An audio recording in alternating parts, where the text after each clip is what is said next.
The broadcast is now starting. All attendees are in listen-only mode. Good morning, everyone. This is Shaylin Herrick from SOS Online Backup. We're going to get started in just a couple minutes and wait for a few more people to join. And please feel free to queue up some questions if you would like to do so, and questions are always welcome throughout the webinar.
Good morning again, everyone. Again, this is Shaylin Herrick, the Director of Marketing for Business Products from SOS Online Backup. And we also have Derek Wood, who is our Partner Product Manager, who when you sign up to work with us, you'll be working often with Derek. And first, we are going to start out with a brief industry overview and an overview of what our products offer. And then Derek will take you through the technical aspects of our partner program as well as the SOS ServerSave product. And I see that William has already asked a question.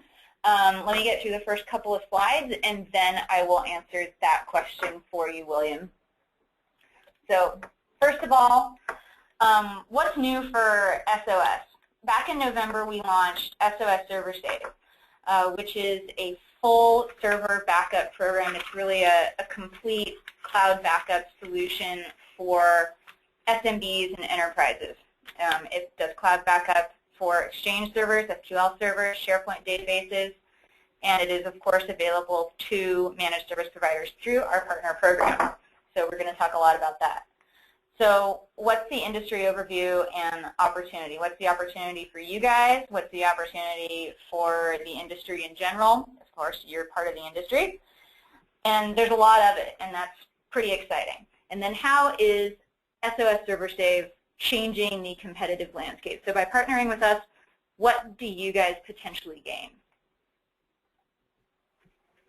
So SOS Online Backup has been a technology leader in online backup since really 2001. We were started in Australia in 2001 and moved to the United States in 2006.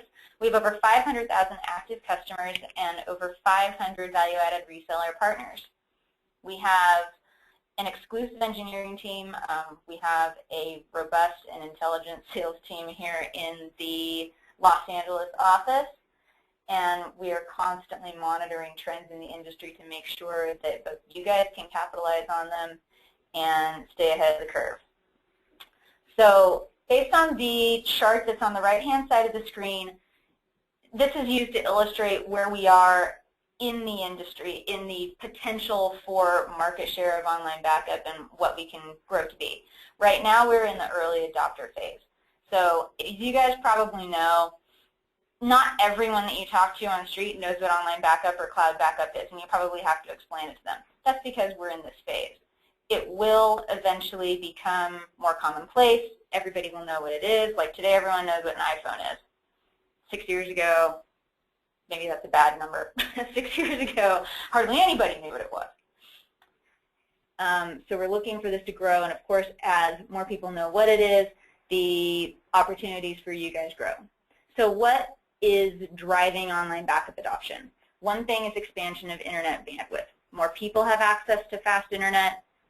That means more people are going to use it. More people are going to use it for uploads. More people are going to be creating high-value digital data.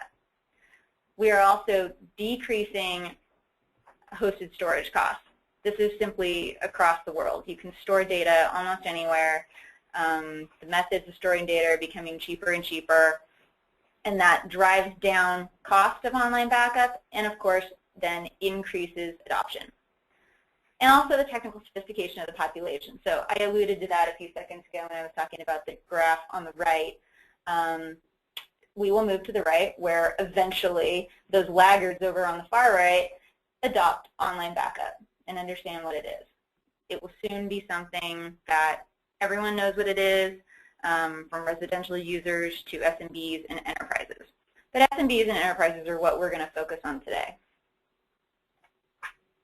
Really, as we go through why the SMB market is expanding so greatly today, it's because the early adopter profile is someone who has a low cost of migrating to a new service. Maybe they have a low cost to implement a new service. They don't have anything that they're comfortable with currently, whereas your SMB is going to be a little more conservative. It costs a lot of money to evaluate and put in large hardware-based systems.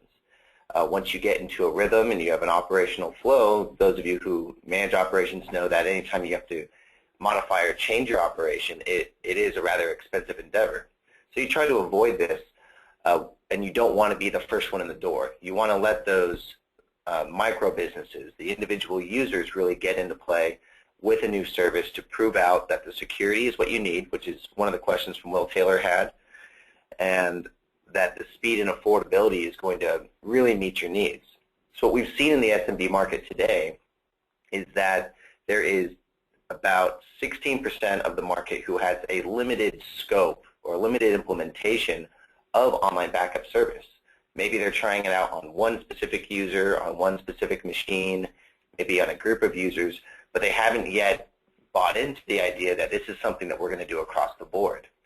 We're now reaching that point where the functionality and the comfortability behind cloud backup, both in just familiarity with the idea of it and the security, the speed, location, which is another question that we have from Dimitri. It's all coming together at this price functionality inflection point that's really driving a huge growth in adoption.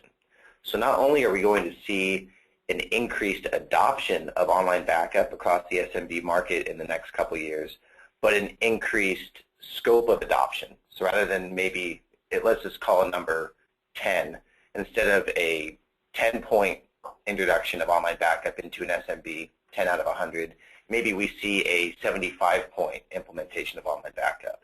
So we're expanding not only those people who already have some sort of online backup in place, but the ones who don't yet have it. And it's really a tremendous growth that we see. And there's some charts here from the IDC that show that the data speaks not only to a growth in the hard cost of the service and the adoption of the service, but in a even larger growing service that many of you are entering.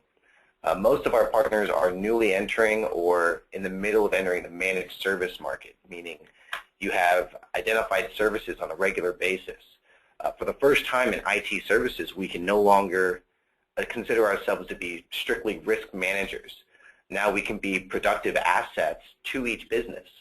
As that market expands rapidly, online backup is quickly becoming, from a 1% expenditure of IT services 1-2 years ago to now being nearly a 10% or nearly 3%.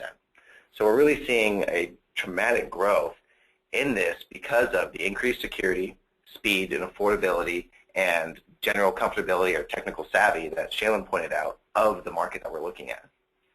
So to quantify that a little bit further, IDC is estimating that cloud services will be a $22 billion industry by 2015.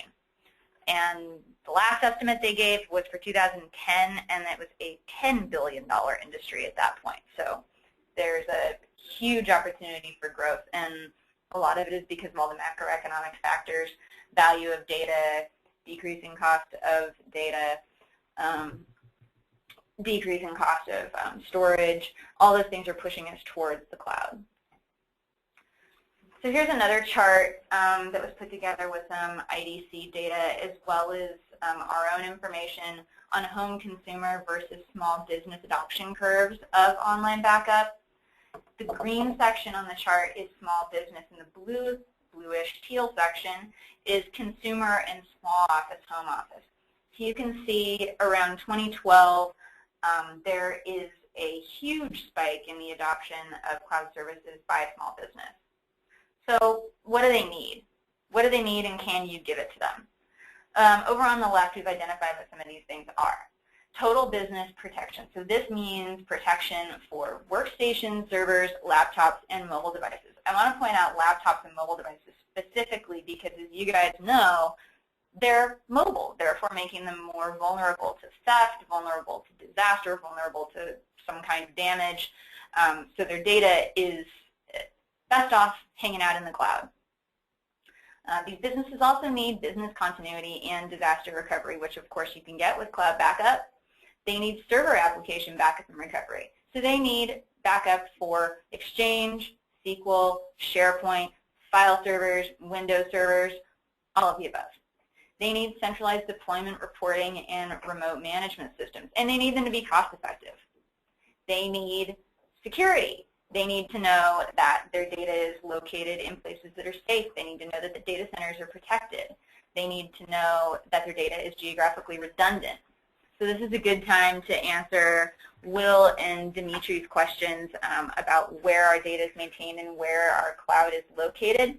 We have 11 worldwide data centers, and yes, there are some in Canada and in the United States. We also have some in the UK, Australia, India, and Ukraine. So whatever your redundancy needs are, we can absolutely customize your and your client's programs to fit that. There were, on the same note, there's, and we're talking about the wave of online backup adoption. To pose a question, how many of you out there currently have defined managed backup service packages where you can define what you're going to do to manage and monitor their backups on a monthly basis for a flat fee per month? And on that, there's been very interesting studies that have come out about managed backup solutions and their benefit from, or in the market where it's a little more volatile, where there's less flexibility to react to these disasters or instances of data loss.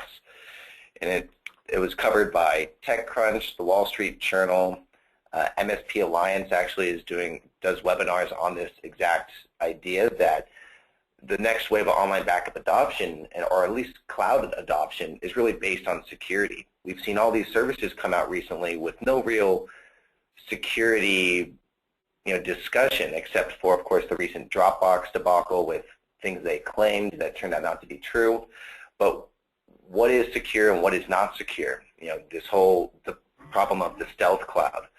So when you look at SOS Online Backup, and what we've offered from the beginning was a secure, first and foremost, online cloud service. Online backup is something that's very different from a storage